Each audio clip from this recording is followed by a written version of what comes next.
Good morning, children. This is Supraja from KGBV Narpala.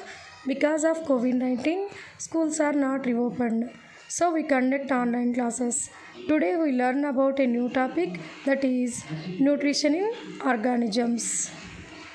In this chapter, we learn about modes of nutrition, autotrophic nutrition in plants, essential raw material in photosynthesis, saprophytic nutrition, parasitic nutrition, halozoic nutrition, nutrition in amoeba, nutrition in human beings.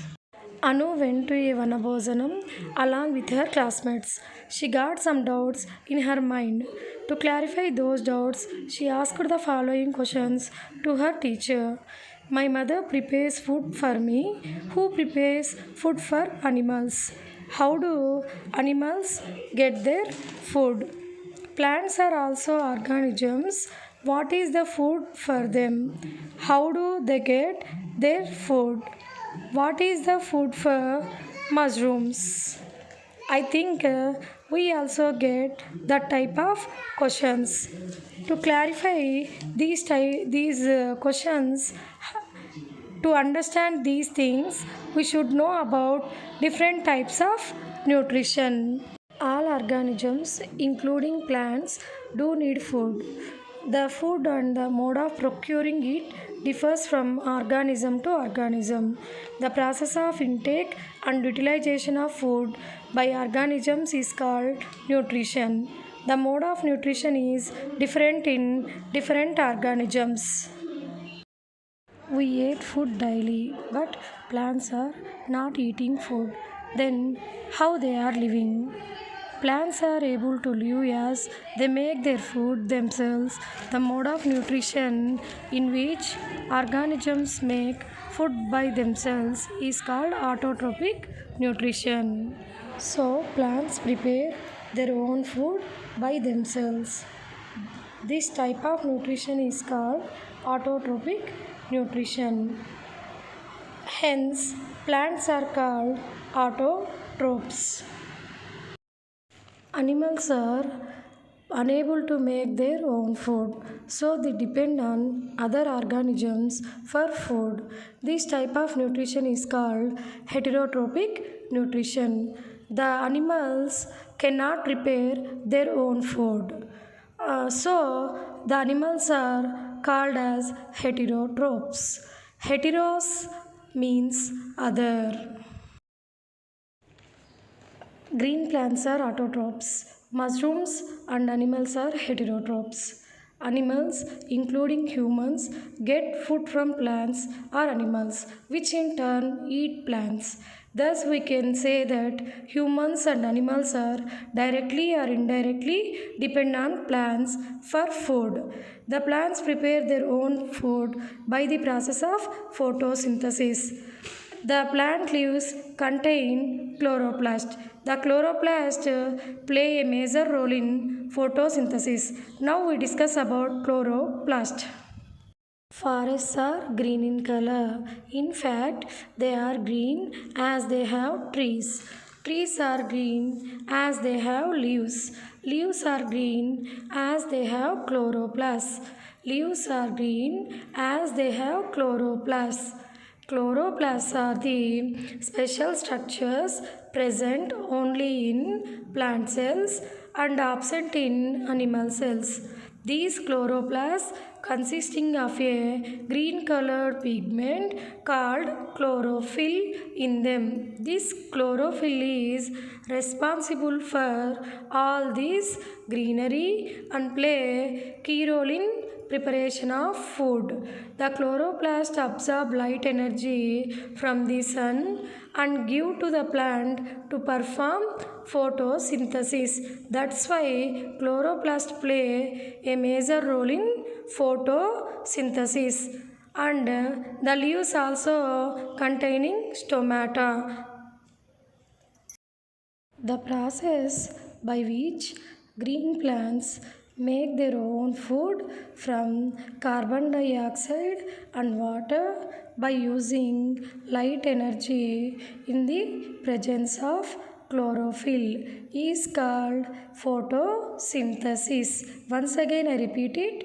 the process by which green plants make their own food from carbon dioxide and water by using light energy in the presence of chlorophyll is called photosynthesis. Photo means light, synthesis means to make. During this process, oxygen gas is also released. So, this process can be represented by an equation as carbon dioxide plus water gives rise to carbohydrate plus oxygen plus water. Glucose is a simple form of carbohydrate. It formed in photosynthesis is converted and stored in the form of starch. So, the presence of starch in leaves indicates the occurrence of photosynthesis. It can be confirmed by the testing the leaf extract with iodine solution. We discuss about saprophytic nutrition. Mushrooms are not green in color, not eating food like animals. So, how do they get their food? Mushrooms grow on dead and decaying matter. They secrete digestive juices and convert it into a solution, and then absorb the nutrients from it.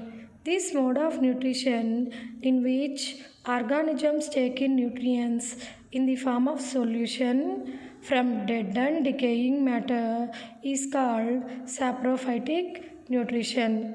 Generally, we see this saprophytic nutrition in certain microorganisms such as bacteria and fungi like mushrooms, bread mold, etc.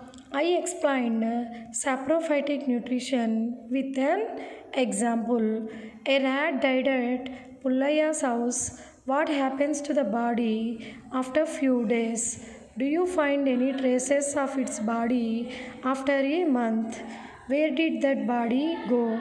Saprophytes grow on the dead bodies, decompose them, and mix them with the soil.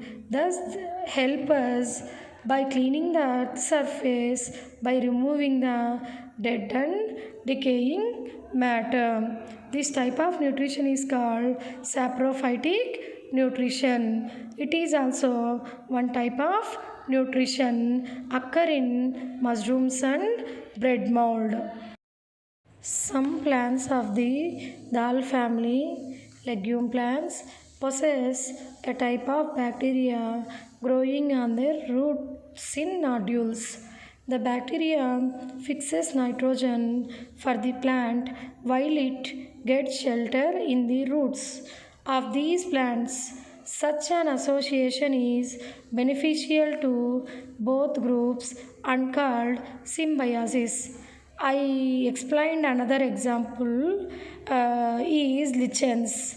In organisms called lichens, a chlorophyll containing partner, which is an algae and a fungus, live together.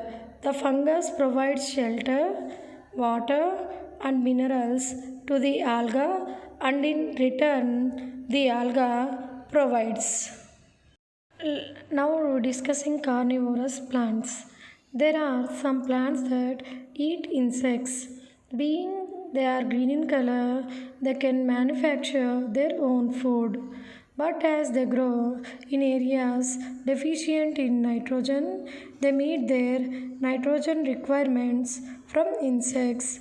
Leaves of these plants are specially modified to trap insects. Nepenthes, Drosera's, Utricularia, bladderwort, Venus flytrap are examples of some such insectivorous plants. These are also called as carnivorous plants.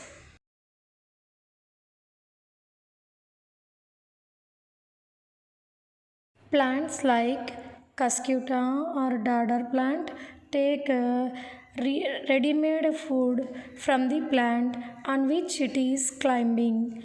They develop special roots called hastoria which penetrate into the tissues of the host plant and absorb food materials from them.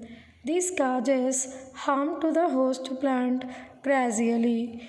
This type of association between two organisms for food in which one organism get benefited and other is vitiated is called parasitism. The organism which is getting benefit is called parasite. We can see parasites in animals also. For example, intestinal worms grow in the intestine of human beings. They obtain food from the host and causes abdominal pain and malnutrition. Every year, February 10 and August 10 is observed as the National Deworming Day. The day aims at eradicating intestinal worms among children in the age group of 1 to 19 years. On this day, albendazole tablet is administered to children. Next is halozoic nutrition. Sabiha observed the animals taking their food at home. Cow eats grass, cat drinks milk, dog eats meat, etc. Here is her observation report. Animals obtain their food from other organisms. They take their food in the form of solid or liquid. They take the food into the body for digestion. Digestion occurs inside of the body. What do you understand from her observations?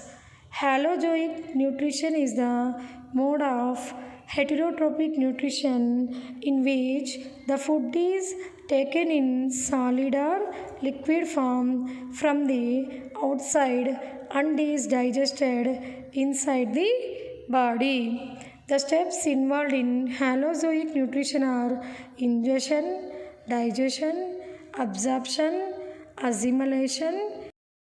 In halozoic nutrition, the food is taken in solid or liquid form from the outside and is digested inside the body.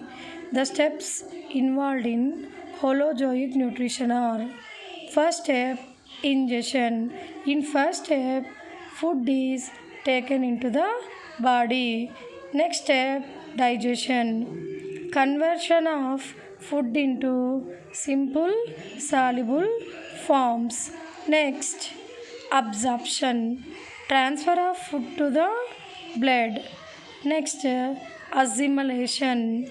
Absorbed food became the part of the body. Next step, digestion. Removal of waste products and undigested food from the body. So, the steps involved in holozoic nutrition are ingestion, digestion, absorption, assimilation, digestion. In ingestion, food is taken into the body. In digestion, conversion of food into simple soluble forms.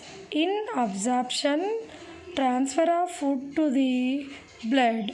In assimilation, absorbed food became the part of the body. In digestion, removal of waste products and undigested food from the body. This type of nutrition is called holozoic nutrition. Holozoic nutrition is seen in amoeba.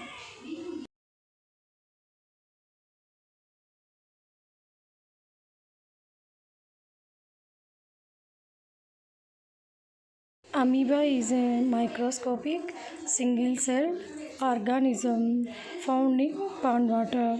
Amoeba has a cell membrane, a rounded dense nucleus and many small bubble-like vacuoles in its cytoplasm.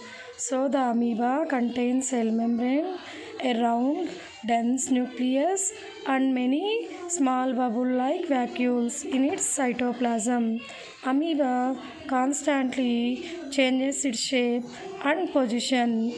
It pushes out one or more finger-like projections called pseudopodia or false feet. These pseudopodia are held for the movement and capture of food.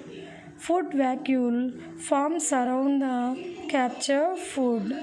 Food get digested in it, absorbed into the cytoplasm and assimilates. Finally, undigested food is sent out by opening this vacuole at the body surface.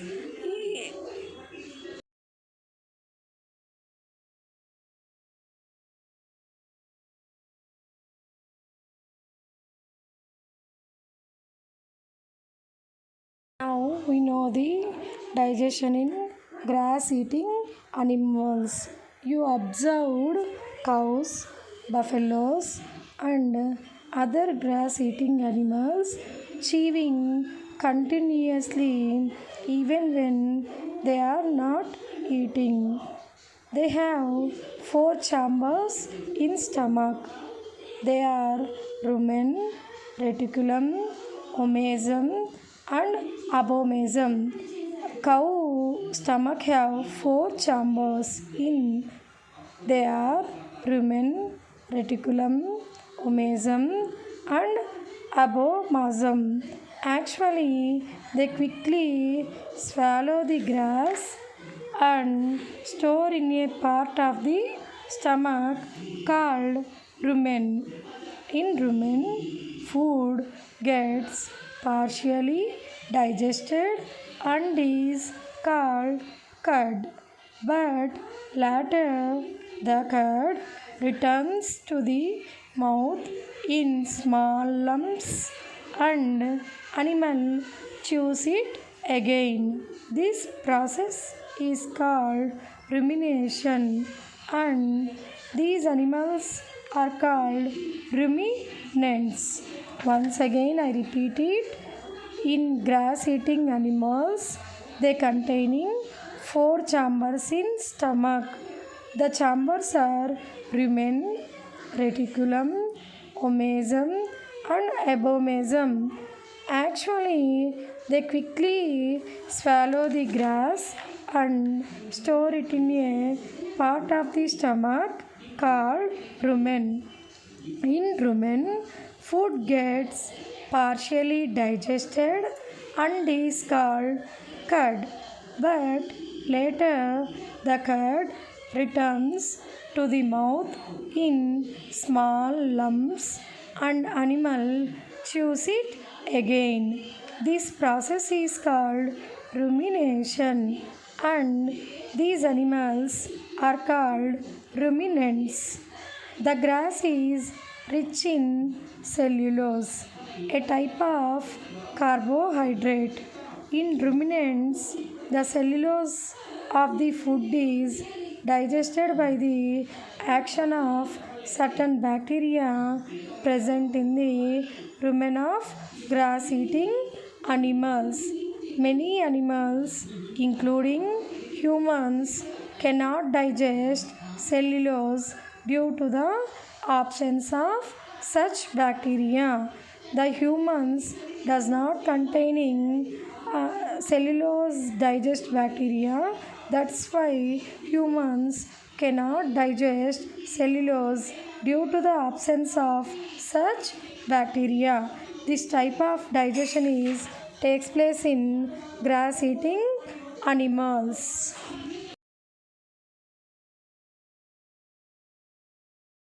We discuss nutrition in human beings. We take food in the form of solids or liquids. It gets digested in the digestive system. Digested food is absorbed by the blood Blood transports digested food to different parts of the body for assimilation. Undigested food will be ejected out of the body. So, the nutrition in human beings is holozoic nutrition. The digestive system consists of the alimentary canal and digestive glands. The total length of alimentary canal is about 9 meters. Its main parts are mouth, oral cavity or buccal cavity, esophagus, stomach, small intestine, large intestine, rectum, and anus. Human digestive system contain mouth, oral cavity, esophagus, stomach, small intestine, large intestine, rectum, and anus. The salivary glands, liver, and pancreas are the digestive parts connected to the alimentary canal. We chew the food with the teeth and break it down mechanically into small pieces. Our teeth vary in appearance and perform different functions. Accordingly, they are given different names. Let us find out different types of teeth in us. We have four types of teeth. They are incisors, canines, premolars, and molars. Once again, I repeat it. Teeth are four types: incisors, canines, premolars, and molars. These are help in cutting, biting, tearing, and grinding the food. Tooth is the hardest part of the human body. Enamel is the outermost layer of teeth. It is the hardest material in the human body. It is not easy to destroy enamel. When food remains stuck in teeth, bacteria feed on them. As a result, lactic acid is produced, which causes the destruction of enamel. Chocolates, sweets, soft drinks, and other sugar products are the major culprits of the tooth decay. In the above picture, girl's statement is correct. Cleaning of teeth is very important. Normally, bacteria present in our mouth are not harmful to us. If we do not clean our teeth and mouth after eating, many harmful bacteria begin to live and grow in it. These bacteria break down the sugars present from leftover food and release acids. These acids gradually damage teeth. This is called tooth decay. If it is not treated in time, it causes severe toothache and in extreme cases results in tooth loss. Chocolates, sweets, soft drinks, and other sugar products are major causes of tooth decay. So, cleaning of teeth is very important. So, students, daily we clean the teeth twice a day. We clean the teeth properly, we cannot suffering from different diseases.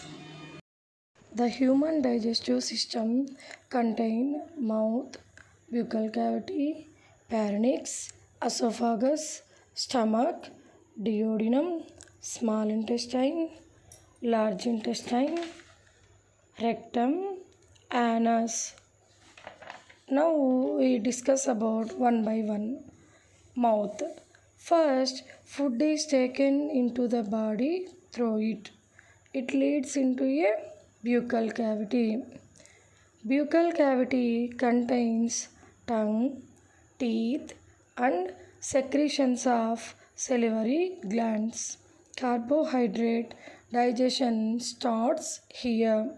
Next, food enters into pharynx. Pharynx is the common chamber for both digestive tract and respiratory tract. It leads into esophagus. Esophagus is a muscular tubular structure that connects pharynx with stomach. Next, food enters into stomach. Stomach is a muscular sac-like structure. Food is grinded well and mixed with its juices. Proteins digestions starts in the stomach. Hydrochloric acid in the stomach kills bacteria in the food. Duodenum is the first part of the small intestine. Bile juice from liver, pancreatic juice from pancreas enters into it and helps in digestion. In small intestine, it is about 6 meters long. Digestion of food is completed here with the help of its juices. Its inner wall have thousands of finger-like outgrowths called villi. They absorb the digested food. Blood transported to all body parts for assimilation. Next, food enters into large intestine. It absorbs water and minerals from the undigested food. Rectum is a storage point for undigested food. Fecal matter removed through it by anus. In the way human digestive system takes place. It starts with mouth, buccal cavity, pharynx, esophagus, stomach, duodenum, small intestine, large intestine, rectum, anus. Once again I repeat it. Listen properly.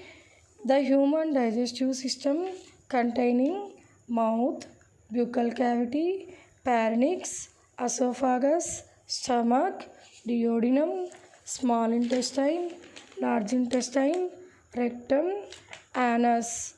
Food is taken into the body through mouth. It leads into buccal cavity.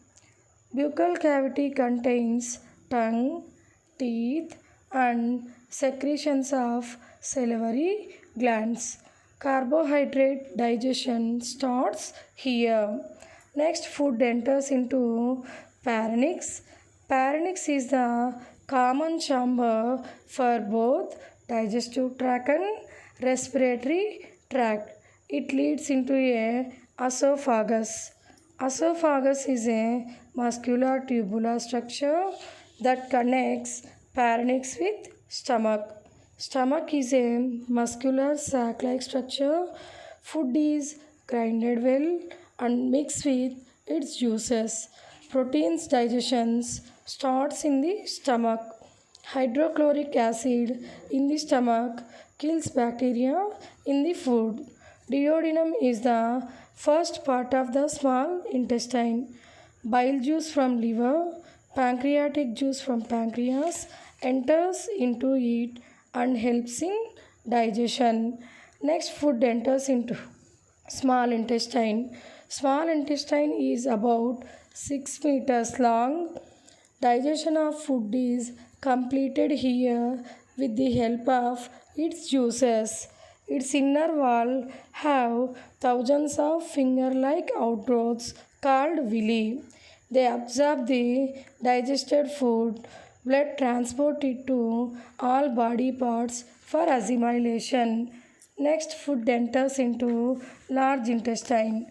It absorbs water and minerals from the undigested food.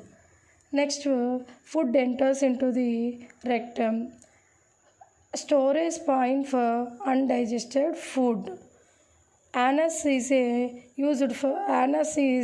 fecal matter removed through it. In this way, human digestion takes place. Our digestive system resembles grinding like another machine. It also requires proper maintenance. Otherwise, it leads to malfunctioning, which in turn results in health issues. We discuss health aspects of digestive system. The most common problems associated with the digestive tract are diarrhea, constipation, irritable bowel syndrome, acidity, etc. Digestive system problems are diarrhea, constipation, irritable bowel syndrome, acidity, etc. Now we discuss acidity. Burning sensation in the chest, stomach and in throat. Sour taste in mouth. Upper abdominal discomfort, post-meal heaviness are due to consuming spicy food, stress, unhealthy or irregular meals.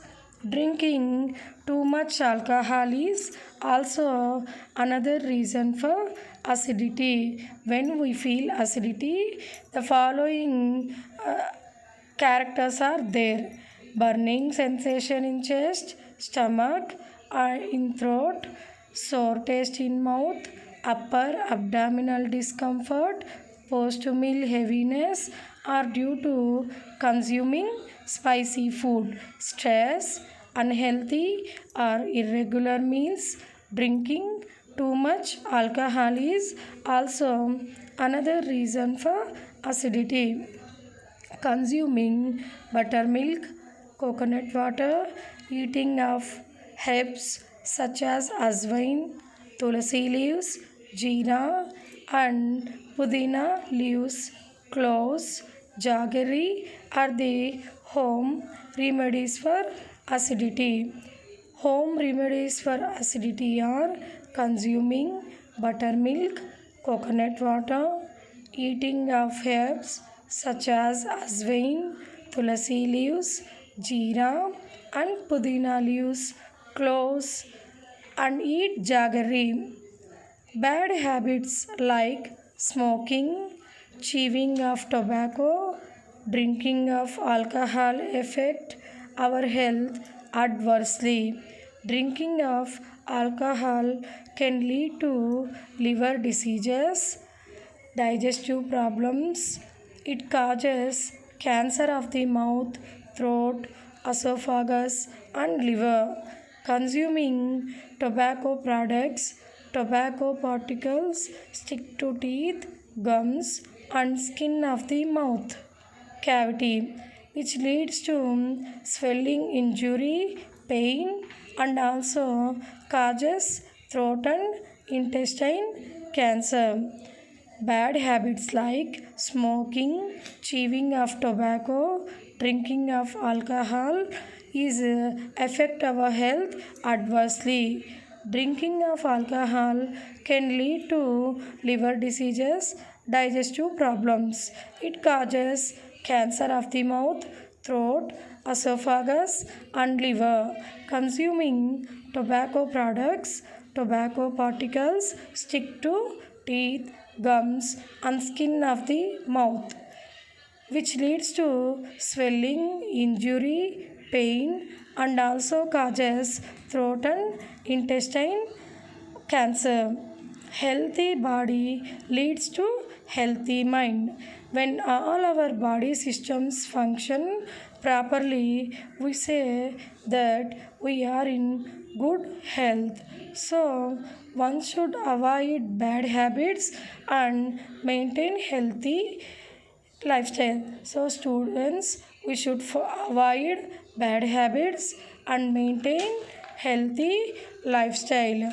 So, these are the diseases caused for digestive system. So, we must and should follow the good habits and not follow bad habits. In this chapter, we discuss autotrophic nutrition, heterotrophic nutrition, saprophytic nutrition, carnivorous plants, symbiosis, parasitic nutrition, holozoic nutrition, nutrition in amoeba, nutrition in human beings, and also health aspects of digestive system. Students learn all these things. I have give one small work. Do this work properly.